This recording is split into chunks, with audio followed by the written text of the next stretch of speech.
Debout, soyons attentifs, en silence.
Visite et sanctifie cette vigne que ta droite a plantée.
Dans cette vigilance. Et son enseignement, c'était lui. Bon, bien sûr, il faisait des conférences, ou des topos, ou des sessions, mais ce que j'ai appris de lui, en tout cas, en ce qui me concerne, ce n'est pas des discours, il n'a jamais fait de discours, c'est de prendre au sérieux cette phrase qu'il répétait sans cesse dans les sessions. La pratique, c'est l'intensité de la vigilance permanente.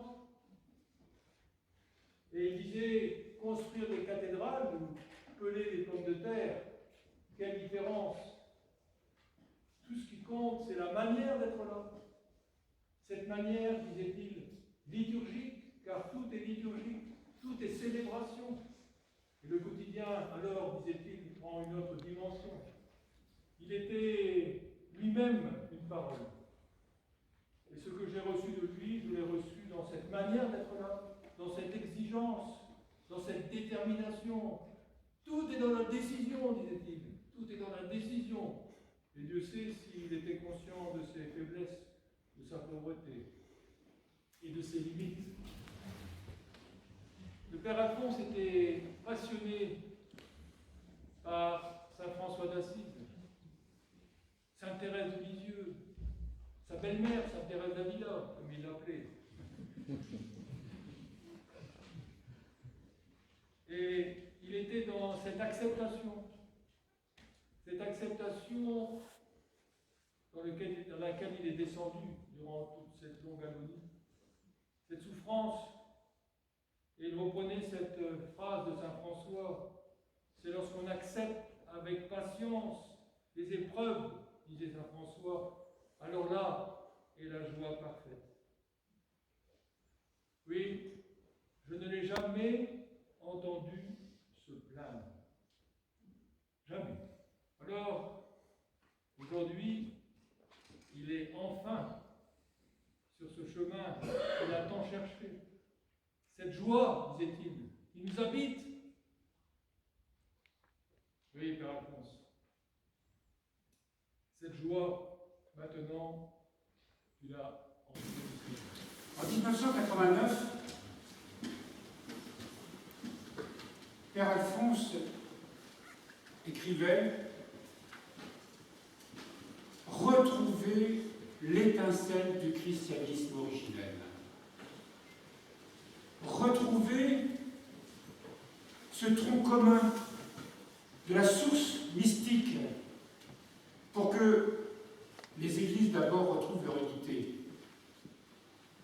mais aussi pour que les hommes, tous les hommes, puissent retrouver le chemin de la vie. »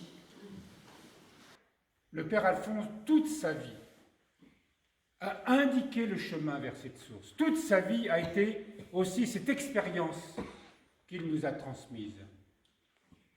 Je l'ai un peu connu, je n'ai pas connu évidemment que comme tous ceux ici qui font partie de cette œuvre, de son œuvre.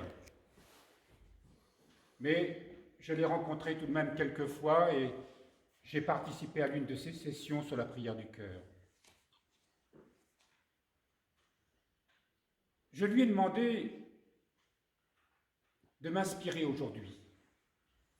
Parce qu'une œuvre, n'est-ce pas, est faite pour être vécue, mais aussi réactualisée. Ces 2 ans et demi où il a passé dans un état de souffrance grabataire. Certes, c'est une purification personnelle. Certes, c'est un achèvement vers une sainteté, vers une entrée vraiment dans la lumière, mais un homme reste lié à son œuvre. Et l'œuvre, ce n'est pas quelque chose d'abstrait. C'est la communauté qui fait partie de cette œuvre. Tout ce qu'il a souffert, tout ce qu'il a vécu, c'était aussi pour sa communauté, pour son Église, pour nous tous. Et quand je dis pour nous tous, c'est quelles que soient nos croyances, quel que soit notre engagement, quelle que soit notre perception de ce que peut être une vie profondément spirituelle. C'est le sens même de l'amour, de se donner. Parce que celui qui rencontre, il disait, en parlant de cette source mystique, que c'était la rencontre avec quelqu'un. Pas une abstraction, pas une idée, pas une perception spirituelle. La rencontre avec le Christ vivant et vrai. Et cette rencontre, nous pouvons facilement le deviner, pour lui a été réelle, puisqu'elle a conduit avec son épouse Rachel à fonder cette communauté, à mettre en œuvre, au long de toutes ces années, plusieurs décennies. Et vous tous qui êtes rassemblés ici, on peut dire que tous nous en sommes les fruits.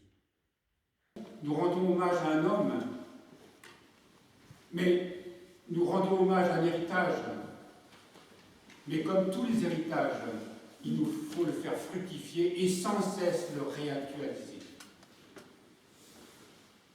Merci Père Alphonse, de nous avoir donné ces trésors. Et pour conclure, nous faisons cette prière que des apôtres comme lui, il y en ait beaucoup dans les temps qui viennent.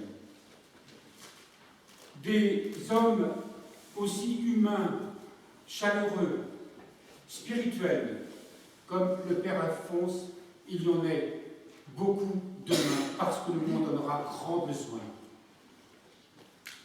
Et nous tous ici, qui célébrons ces funérailles, nous repartirons certainement habités par quelque chose de différent. Parce que ce n'est pas un enterrement que nous célébrons, c'est une entrée dans la vie. Nous accompagnons cette entrée dans la vie et nous entrons nous aussi dans cette vie. Cette vie qui est la résurrection, cette résurrection qu'il a tant prêché, chanté, parce que cette résurrection est en nous, cette vie nouvelle est en nous, il nous faut simplement apprendre à la laisser s'ouvrir, s'épanouir. Merci Père Alphonse d'avoir été ce guide spirituel. Soyons les dignes héritiers de son enseignement, de sa vie, de tout ce qui nous a été donné par lui. Amen. Amen. Le Seigneur bénir cette famille qui est tienne. Réjouis-la par ta présence et que ces mystères apportent à chacun selon ses nécessités. Ô notre Dieu, béni au siècle des siècles. Bien-aimés frères et sœurs, ayant communié aux redoutables et mortels mystères du Christ, demandons au Seigneur la béatitude pour son serviteur défunt. Prions le Seigneur.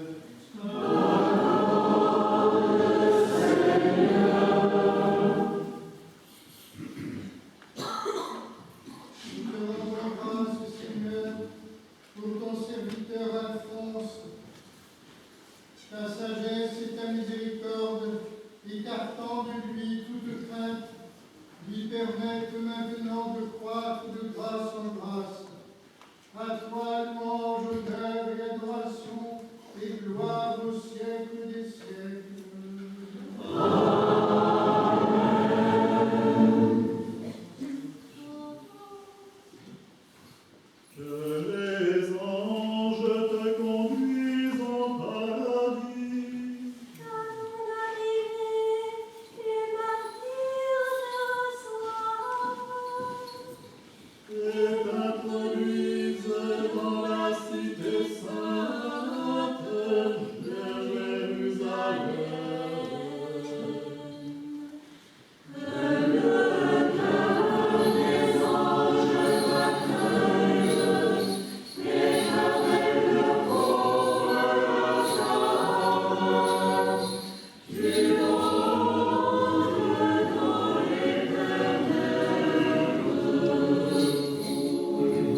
Tes saints anges d'en être les gardiens, délivre des chaînes de leurs péchés tous ceux et toutes celles qui sont ensevelis ici, afin qu'en compagnie de tous les saints, ils connaissent en toi la joie éternelle, par Jésus-Christ, ton Fils, notre Seigneur, qui vit et règne avec toi et le Saint-Esprit, un seul Dieu, au siècle des siècles.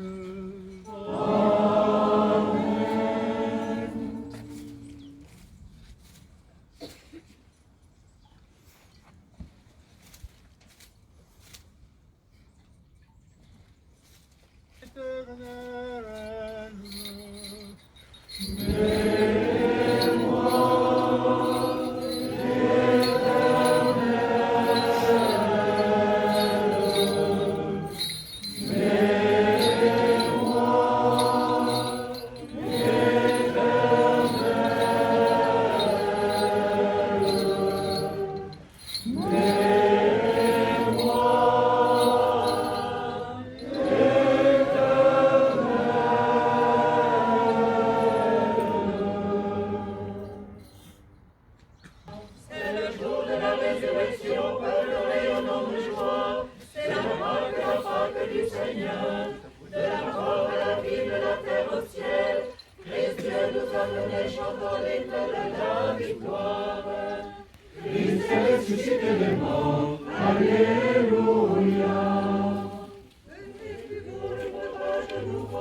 Quand l'homme est rempli d'action de grâce, de reconnaissance, d'allégresse, quand il entre dans la danse de l'être, eh bien, il n'est plus touché par rien d'autre que le royaume qui est au fond de lui.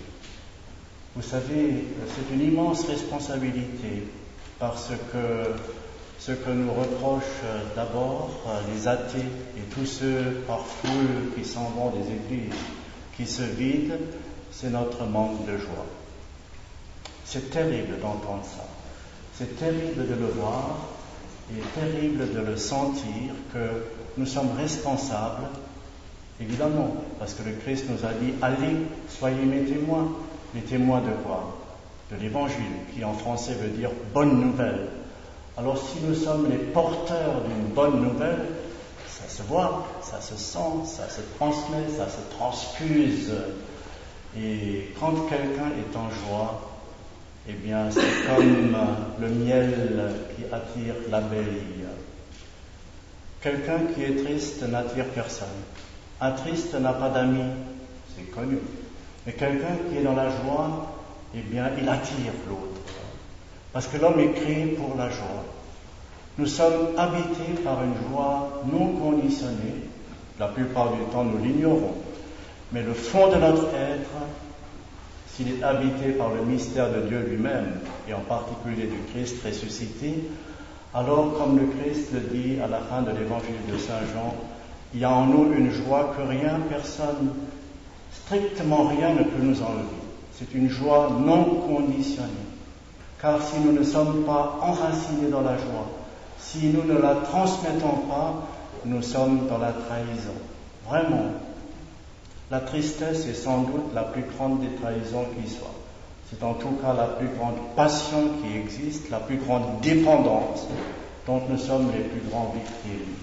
Il faut prendre, quand on est habité par la joie inconditionnée, on n'en veut à plus personne.